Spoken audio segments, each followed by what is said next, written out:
Yo, what up? Today we're going to talk about how to take my lighting setup from sadness like this to this, to this, and finally this. Yes, we're talking about this lighting setup. Let's get into it. I'm going to record some ambience and put it in this track. But first and foremost, welcome to Creative Tech Lab. My name is Leo. This is probably your first time here. We talk a lot about run and gun videography with a lot of other creative disciplines to come.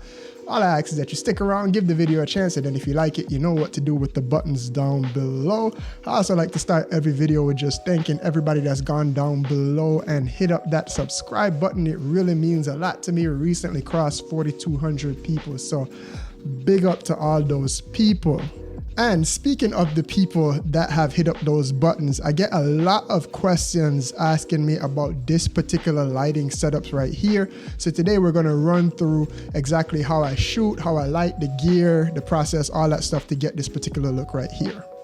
So just a little bit of background on how we even ended up on this room. When I first started shooting in this channel, I used to shoot in the living room because I could get a large depth of field there, and I shoot on an RX 100. So I wanted my background to be as far away from me as possible as I could get. But then I started shooting in the living room because we had stuff on the wall and it wasn't just a blank wall there, and it had some nice little leading lines down to my head. However, now with coronavirus, my wife is working from home full time.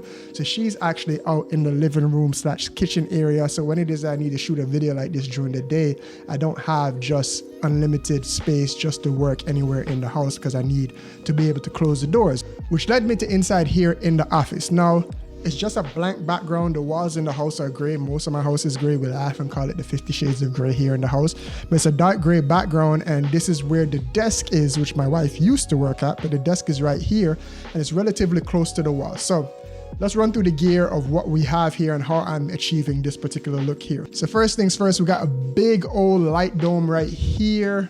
We have the Godox SL60W lighting me up with a Photo Diox light dome. Huge, nice, soft light onto me there. And then in the background, because I'm so close to this wall, as you could see, I could touch it like this right here. Because I'm so close to that wall, I just have some Aputure ML9s, just older ones with gels in them. I did the orange and teal just because it's contrasting colors and we know how that looks. And that's what's lighting up my background. And then lastly, I have these Fovatech lights right here, which are giving me a little bit of fill. It's actually bouncing up off the wall, and that's what's giving me a little bit of fill and lighting up right here. And that's how I'm getting this look right here. The only other thing that I would say is that I am shooting right now. This is actually my first video that I'm shooting on the A7S III. I'm shooting in PP10, the HLG2. That's my preferred setup in Final Cut Pro. Now, I know some of you might be thinking, yes, Leo, I don't have the newest, latest camera, the A7S III, to get this look. However, this is my first time using the A7 III here, and the main reason I'm using it is because it has a flip out screen. It's not the only reason. Obviously, it gives you great colors and it's 10-bit and all that. But you guys were asking me questions about this particular setup and this look when I was using the A7 III. I've also used the A6400 in this room. Got a ton of questions about what this looked like when I was vlogging in here. I didn't even really mean to come in here. I just had to check some emails and I did the setup real quick. So I think even with the RX 100, or if you were to give me a ZV-1, I'd be able to put it in PP10, set it up. I might have to change the intensity of my light source a little bit, but I'd be able to achieve this look here.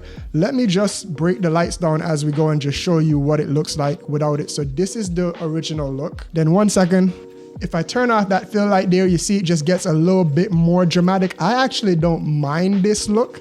It just creates a lot more shadows on the face here if you're going for that dramatic look. So you have the one light source, and then let me turn off the background lights and show you what that would look like.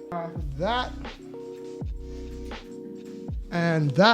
actually still doesn't look too bad. It's just a whole lot more dramatic in this scene. So the main thing is just getting a nice soft key light. I try and get it as close as I could get it to me without getting it into the frame. And then the only other things there, I'm running audio. Right now I'm using the Shure SM57 into Logic. You don't want to see what the desk looks like because the desk looks like a mess right now. Probably clean it up for the B-roll that you saw here earlier. I'm running that into Focusrite 6i6. That's for the audio right now. I used to run the Rode NT2A, which was my condenser mic that I've had since I was tracking vocals in school, but that picks up a lot of background noise. So if my wife is outside and she is working, I could hear that. I could hear the wind chimes at the neighbor's house outside this wall here. It just creates too much. This mic is great. I didn't want to splurge for the actual SM7, the podcast, what everybody else has used. With a little bit of mixing, I get a lot out of this one right here. So that's pretty amazing. And yeah, that's it. This is what the setup looks like without everything. Let's turn everything back on just one more time. So background lights for some depth on the wall there. And yeah, so background lights, fill lights, everything on here. And this is how we achieve this particular look there. I'm sure you could do it with other cameras. I do it with the Sony set of cameras, again, in PP10. I've shot S-Log in here, but I just prefer the vibrance and the saturation out of the colors out of PP10. And yeah, that's it. Really, you just need to go ahead and get yourself a light. The Godox HL60W is amazing. Full review coming on that soon. And then you can always get your aperture lights. If you want to get the RGB ones to do your own colors, you could do that as well. These are just a lot cheaper. So this is the budget friendly lighting setup, YouTube setup here on Creative Tech Lab. Yeah, and that's it. No need for me to ramble on. If you like this video, please go ahead and drop it a like, as it does help us out to create more content like this on the platform. Hit the subscribe button, hit the notification button. As I mentioned, I just got the A7 III. Look out for a bunch of content coming around that, as well as I'm finishing up some content for the A6400, because that's still an amazing camera, and a ton more other stuff to come creatively in other disciplines like audio, motion graphics, photo, all of that stuff there. So all that to say, thank you for watching. Thank you for rocking with me this long, and I will catch you in the next video. Big up yourself. Peace.